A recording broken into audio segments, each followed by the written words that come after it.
할렐루야. 오늘은 요한복음 17장 예수님의 기도에 대해서 함께 말씀을 나누려고 합니다. 오늘 요한복음 17장에 보면 예수님의 기도가 세 가지로 나누어져 있지요.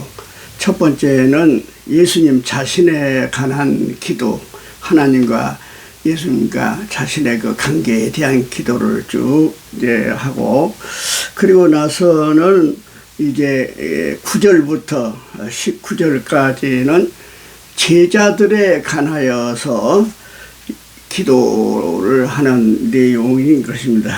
그리고 이제 20절부터 마지막 절까지는 26절까지 교회를 위한 기도입니다. 그래서 요한복음 17장은 아주 중요한 기도의 장이다, 그렇게 우리가 말을 할 수가 있겠습니다. 먼저 오늘 본문의 말씀은 두 번째의 기도, 제자들을 위한 기도인 것입니다. 제자들을 위한 기도의 첫 번째 기도가 뭐냐면 감사의 기도를 하고 있는 것을 볼 수가 있습니다. 곧 9절 말씀을 보면 이렇게 이야기하지 않습니까? 내가 그들을 위하여 비옵나니, 그들이 누굽니까? 제자들 위하여 비옵나니 내가 비옵는 것은 세상을 위함이 아니요 내게 주신 자들을 위함이다. 내게 주신 자가 누구예요? 제자들을 하나님께서 예수님에게 주셨지 않습니까? 내게 주신 자들을 위함이다. 그들은 아버지의 것이로소이다, 이렇게 말씀을 하고 있습니다. 여기 보면은 감사라는 말은 직접적인 표현은 없지만은 그 내용을 보면은 감사의 내용인 것을 볼 수가 있습니다. 곧 제자들은 모두가 다 하나님이 주신 자들이다, 그러므로 감사합니다, 그 이야기를 하고 있는 것입니다. 예수님께서 갈릴리 호숫가에서 베드로 또는 안드레 또 빌립 이런 사람들, 또 세리장 마태는 세간에 있을 때 불러내고, 그렇게 예수님께서 나를 따라오라 이렇게 부르셨지만은 예수님은 이 모든 제자들은 하나님이 주신 것입니다 라고 고백을 하고 있는 것입니다. 그래서 이 제자 모두를 하나님이 주신 자이므로 감사하다는 그런 내용인 것입니다. 사실 이 순간이 지나고 나면 제자들은 흩어지고 예수님을 배신할 것이므로 한편 생각하면 실망할 수밖에 없습니다마는, 예수님은 자기에게 주신 자들을 위하여서 먼저 감사의 기도를 드리고 있는 것입니다. 비록 부족하지만 부족한 대로 오늘의 현실이 내게 주신 선물이라고 생각하여서 감사하는 것입니다. 그렇습니다. 우리는 현실을 거부해서는 안 됩니다. 어떤 현실이든지 간에 현실 이대로를 하나님께서 내게 주신 것으로 알고 받아들이고 그러면서 감사해야 되는 것입니다.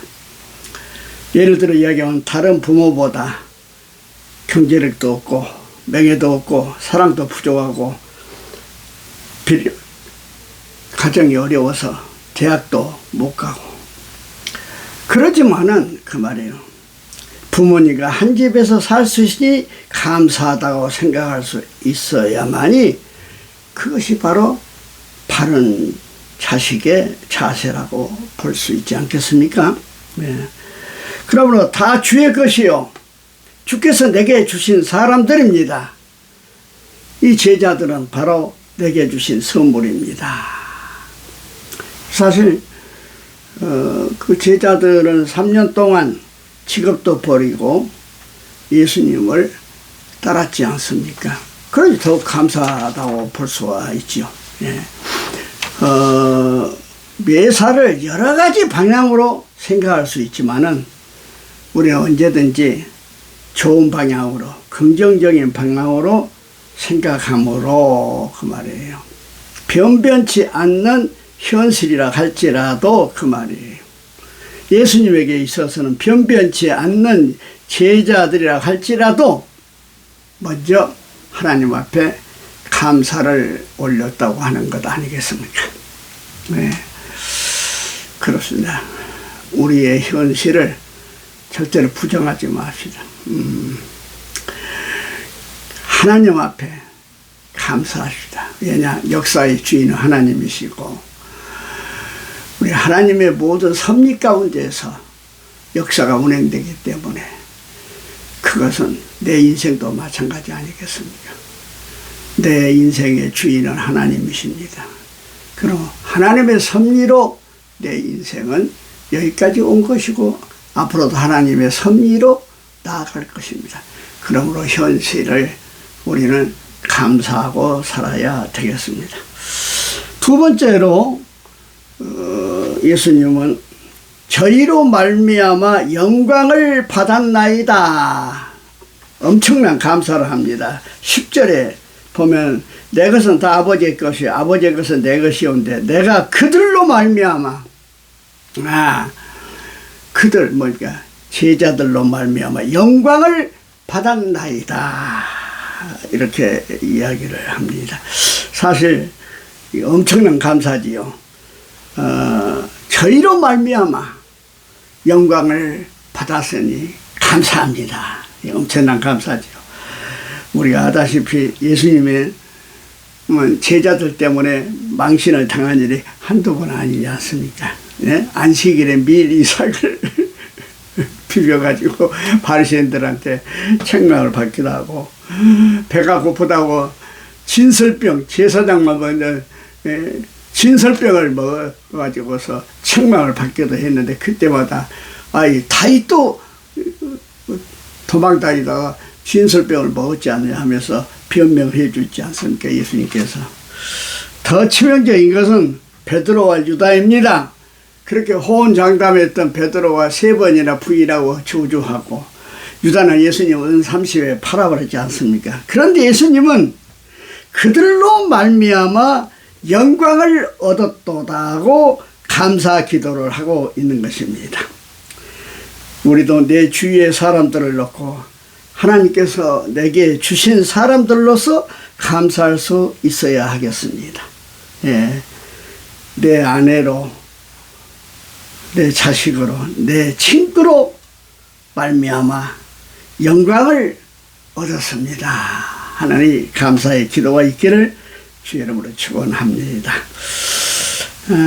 그런데 이 감사와 이제 하고 나서 간구를 이제 예수님께서 제자들을 위해서 하고 있는데 그 11절에 보면은 나는 세상에 더 있지 아니하오나 그들은 세상에 있었고 제자들은 세상에 있고 나는 아버지께로 가옵나니 거룩하신 아버지야 내게 주신 아버지의 이름으로 그들을 보존하사 그 제자들을 보존하사 우리와 같이 그들도 하나 되게 하옵소서 하나 되게 해달라고 하는 간구를 하고 있는 것입니다.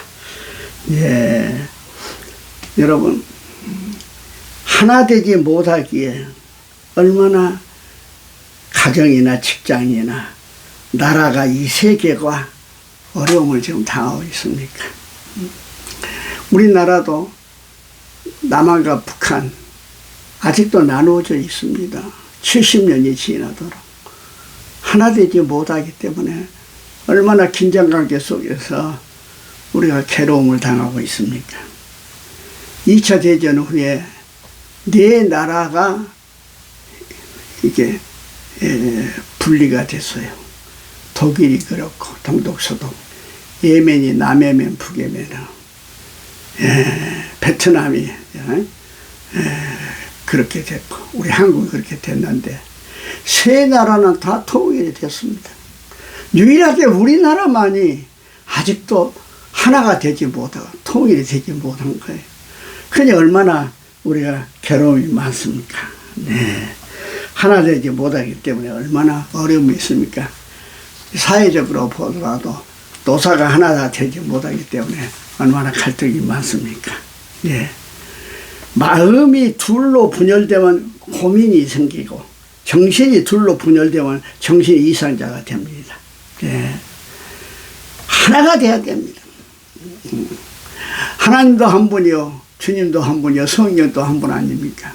그래서 우리 예수 믿는 사람들은 더더구나 한 주님을 믿는 형제 자매로서 하나가 돼야 될 줄로 믿습니다.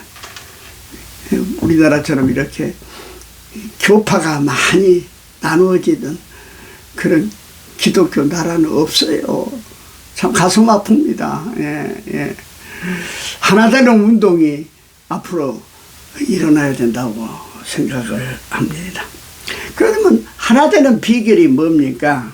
그것은 복종과 겸손입니다. 우리 예수님께서 겟세마네 동산에서 십자가 앞에 놔두어서 땀방울이 핏방울이 되도록 기도하셨습니다. 얼마나 간절한 기도요. 그 십자가를 진다는 것이 얼마나 힘든다는 사실을 우리가 알 수 있지 않습니까? 그런데 결국은 하나님과 예수님 하나가 됩니다. 어떻게 예수님께서 아버지여 내 뜻대로 마옵시고 아버지의 뜻대로 하옵소서. 네. 그러므로 하나 되는 비결은 복종과 겸손인 것을 알아야 하겠습니다. 그 다음에 세 번째로 기쁨이 충만하게 하옵소서 하고 기도를 하고 있습니다. 13절에 지금 내가 아버지께로 가오니 내가 세상에서 이 말을 하옵는 것은 그들이 누구예요? 제자들로 내 기쁨을 그들 안에 충만히 가지게 하려 함이로다. 예수님의 그 기쁨을 제자들에게 충만히 갖게 하여 주시옵소서 하는 기도인 것입니다. 예. 여러분 세상에는 기쁨이 여러 가지가 있어요. 스스로 기뻐하는 기쁨, 네?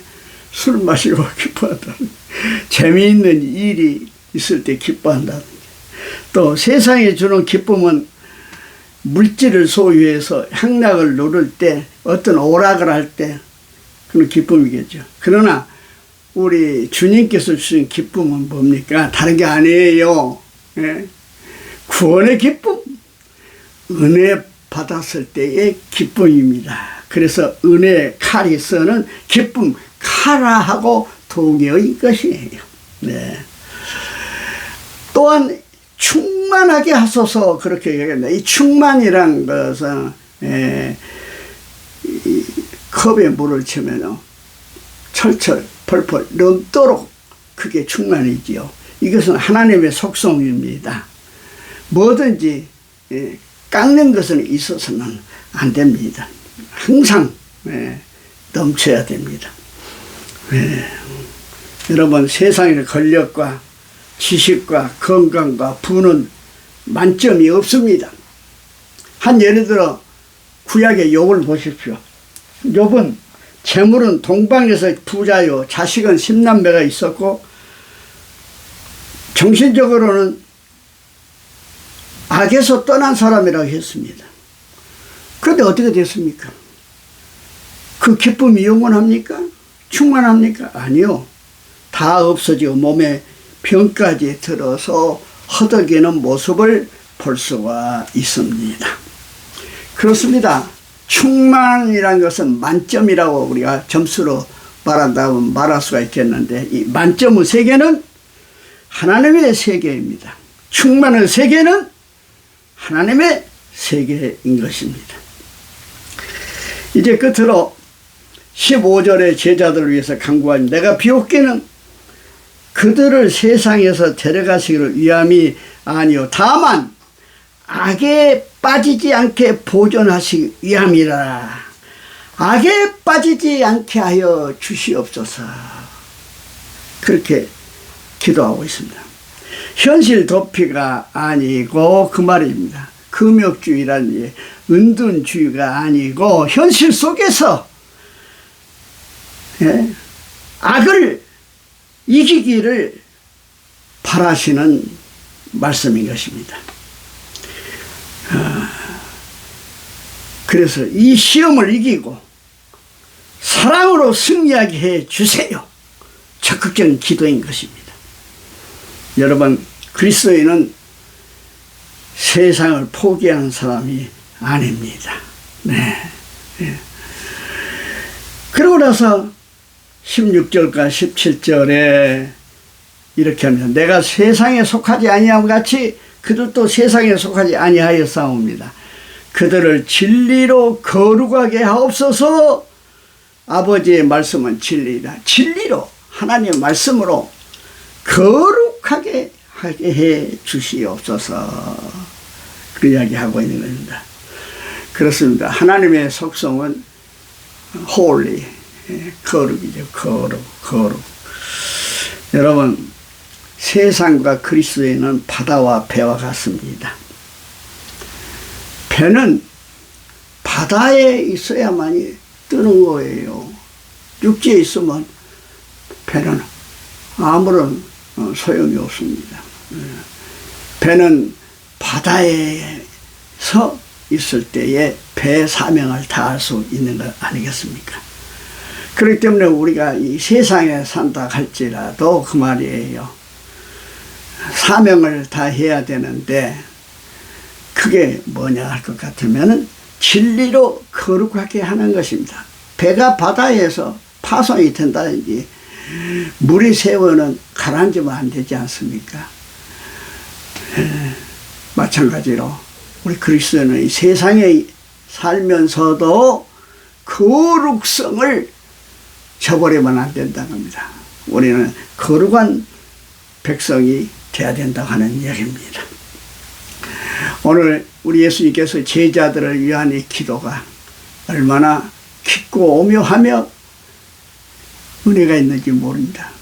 예수님의 이 제자를 위한 기도가 바로 오늘 우리를 위한 기도인 것을 믿으시기를 바랍니다.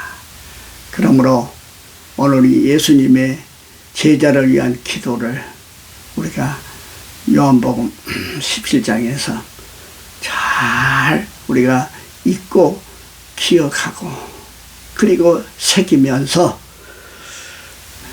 우리가 신앙생활을 승리하기를 주님의 이름으로 축복합니다. 아멘.